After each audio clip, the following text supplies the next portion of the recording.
AI 算命咧就好多人都會用㗎啦，係咪先？而家直頭有人講 AI 算命咧就好過啲師傅添。嗱，到底係真定係假先？嗱，我今日咧就分析俾你哋聽。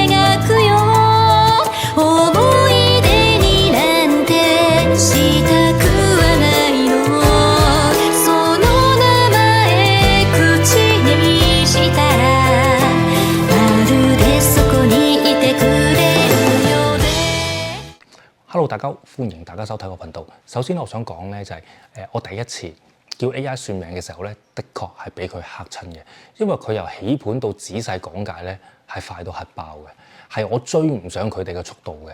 即係 AI 咧係可以好好咁樣好仔細咁樣列出你條命嘅一切啦，即係好似大運啊、流年啊、十神啊、五行比例啊、嗰啲格局啊、個初判啊或者神煞嘅整理等等啦，佢真係極速全部俾晒你嘅。只要個底層算法冇錯 ，AI 係唔會因為佢今日心情唔靚，急屎定急尿，又或者今日我睇咗10個客，好攰到核爆，而咧就喺人手上面咧出咗錯誤，佢係唔會嘅。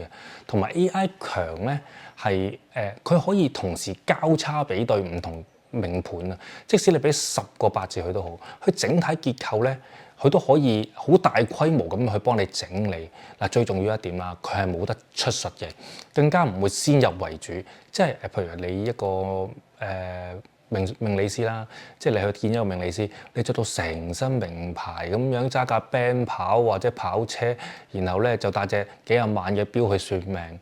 老實講，你一坐低嗰下係人都先入為主咗啦，係咪先？但係點知一開條命，哇！你係窮嘅喎，你係窮命嚟嘅喎。但係你個人腦咧係不期自然會諗，咁佢喺邊個位賺到錢咧？即係你一定會覺得佢係揾到錢嘅喎，唔知點解嘅喎。咁同埋咧有陣時咧，即係你喺驗盤嗰度，你係唔好意思去問嘅，大佬人哋帶住隻幾廿萬嘅撈，唔通你問佢，你有冇黑過食啊咁啊？即係好難嘅嘛。咁成個女，即係譬如好似成個女人坐咗喺你面前咁，但係佢呢個盤佢話佢係男命喎，咁你問佢話你基，唔係你係咪人妖嚟㗎嘛？唔會㗎嘛，大佬啊，點開口問啫？嗱，所以 AI 咧唔會因為你嘅外表或者身份去影響到個計算嘅，呢個係的確嘅。同時 AI 會有一個好致命嘅缺點 ，AI 咧答你答到幾勁都好，佢都只係 AI。佢係冇做過人，因為咧八字係好難去依書直說嘅，所以咧如果咁簡單咧就唔使複雜到成日好似啱又好似唔啱咁，唔知點咁啦，係咪先？同埋 AI 咧係好難去評估睇一個人八字嘅方式，即係你叫佢去睇個八字，俾個八字去睇，咁佢會調後先啦，定係負益先？個格局成唔成先？真重格定假重格先？刑沖破害係引動啊定係表象先？嗱 AI 咧呢個時候就會出現一啲句句都好似啱咁，但係整體解説係錯嘅，即係隻字都識加埋一齊就唔識。最慘咧，佢係會混入咗唔同派別嚟睇啊！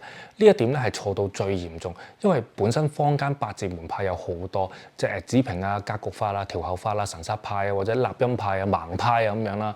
AI 咧就會溝埋一齊嚟講啊，會變成成篇嘢咧好豐富好多字，但係全部個理路係不一致嘅。同埋 AI 咧最中意就係一本正經咁樣亂噏。所以咧用 AI 算命咧一定要有懷疑精神，同埋咧就算你俾佢啦，佢都未必真係識得校對晒所有嘢俾你睇嘅。嗱好似如果你要校對，咁你要講歷史啦，你嘅個人表達啦、行為模式啦、家庭結構啦、情緒狀態啦，佢未必可以好似算式咁樣睇啊！你明唔明啊？因為咧有經驗嘅師傅咧係會睇個八字係喺度生存緊嘅個八字，但 AI 咧就只係睇到一堆數字。咁人睇八字又有啲乜嘢好咧？咁樣嗱，其實咧真人師傅睇到嘅未必係8隻字，而可能係一個空間，去將個盤啊、人啊、同事合埋一齊嚟睇，會用好多嘅問題啦，去呢個驗證個盤啊。咁 AI 咧普遍係好難做得到，亦都做得好唔自然嘅。OK。同埋咧，師傅係好識捉住啲重點位，好似你記啲乜或者個矛盾位喺邊度之類，最好咧係會職場互動修正問題嗱，因為師傅係人啦，咁有人生閲歷噶嘛，佢可以明白到你唔同嘅盤，唔係即係明白到唔係嗰個盤啊，或者你講出嚟嘅嘢，其實可能係你嘅情緒表達嘅問題，即係你脾氣大，其實係來自你嘅自尊心高，所以個盤話你自尊心高係啱嘅，脾氣大就唔啱嘅，即係明唔明個意思啊？即係明明有桃花但係點解你冇拖拍嘅？咁就唔係個盤有問題，即係傾下偈可能喂你死命。即係你死命就要追住啲高富帥，如果冇高富帥，你係情願單身又抵你冇拖拍啦，大佬你年桃花都冇用啦。但係真人師傅最大嘅缺點同問題就係咩咧？唔同嘅師傅落差係會好鬼大。嗱，坊間八字師傅嘅質素好參差，大家都知啦，即係好難令到人信任啊！你明唔明啊？即係 AI 輸出咧係平均嘅。但係咧唔識嘅師傅咧，或者識少少扮代表嗰隻咧，佢哋嘅話術係令你以為佢係真啊！即係好似我細個啦睇過某一啲師傅啦，錯晒，冇一隻字係正確嘅，佢講嘅嘢全部都係錯，因為我有 mark 低啊嘛，全部都係錯。但係佢講到好似真嘅咁，咁唔知以為佢好勁。咁細個嘅我真係信錯咗嘅。咁然後咧就攞住自己，即係攞住自己嘅，我諗我成世都應該冇乜出息咁去做人啦。你明唔明啊？因為佢個睇個盤佢哋都冇乜出息㗎啦，但係原來又唔係話冇出息嘅，但係又唔係話好順嘅條路，但係佢又講到真唔識睇啊嘛，講到喂你唔掂㗎啦，你冇出息㗎啦，算吧啦，即係嗱乖乖地求其是但咁做人，打住份工咪算咯，咁 OK 㗎，幾好㗎咁樣，哇真係咁你知啦，細個嘅我即係植入咗好多潛意識入去㗎嘛，大佬，跟住之後我就成日都以為自己會係咁，同埋咧真人師傅咧好易俾自己嘅情緒操控，嗱呢個真係冇辦法嘅。加上可能佢嗰日啦，胃痛又好，頭痛又好，絕對會因為狀態令到算出嚟嘅答案係有落差嘅。嗱，重點係記性。嗱，真人師傅係冇可能記得晒全部書籍嘅，憑經驗呢一個係最值錢，亦都係最大嘅缺點。嗱，經驗梗係好㗎啦，AI 一定冇㗎嘛。但係咧經驗意思某程度上就係固定方向睇盤模式，佢固定咗有一個方向㗎啦。個嚟佢都係用呢一個方向去算嘅啦，咁啊好難會差到去另一個方向去睇。就算你要去差，咁佢淨係學過呢一套，佢又差唔到去另一個方向去睇。嗱呢一點咧有陣時真係有好有唔好嘅，真係嘅。咁而出奇地真係嘅，咁多位朋友出奇地，真人師傅同 AI 咧有一個好致命嘅共通點，真係好出奇嘅，就係即係喺我眼中啦，我唔敢講其他人啦，喺我眼中。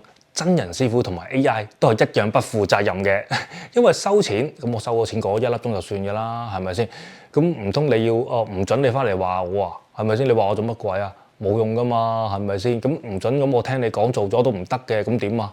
你翻嚟話我啊？咁即係都係唔需要負責任噶嘛，係咪先？所以大家咧只係做下參考就好啦，真係參考就算嘅啦。如果只係做參考咧，就唔好揾啲太貴嘅師傅啦，係咪先？唔係銀包好傷噶嘛，參考嚟嘅啫。嗱，但係咧 AI 出現咗之後，我真係覺得嘅，如果配合識八字嘅師傅，識啊，唔係唔好話識晒啊，識一半啦。咁你配合咗 AI 之後咧，其實真係可以好無敵。真係好有無敵，所以咧我成日都話 AI 係職業嘅輔助，就唔係取代職業。嗱，咁將來我唔知啦，但係至少而家唔會先啦。頻道嘅觀眾朋友，小弟誠意邀請散落世界各地嘅你，只要如果你中意玄學或者法科，或者對各種靈異故事特別有興趣嘅話，我都好歡迎你哋加入我嘅 WhatsApp 群組，一齊分享自己嘅親身經歷同埋感受，亦都可以俾我啦收集更加多靈異或者神棍嘅故事，等我可以分享上 YouTube 俾唔同嘅朋友知道啦。咁我哋個連結咧就已經喺影片簡介嗰度啦，等緊你哋啊！咁多位朋友，我會留喺美國一段時間，有冇加州嘅朋友或者三藩市嘅朋友咧，可以 email 我嘅，咁啊約下我，等我再了解更加多美國嘅事，好冇？多謝你哋。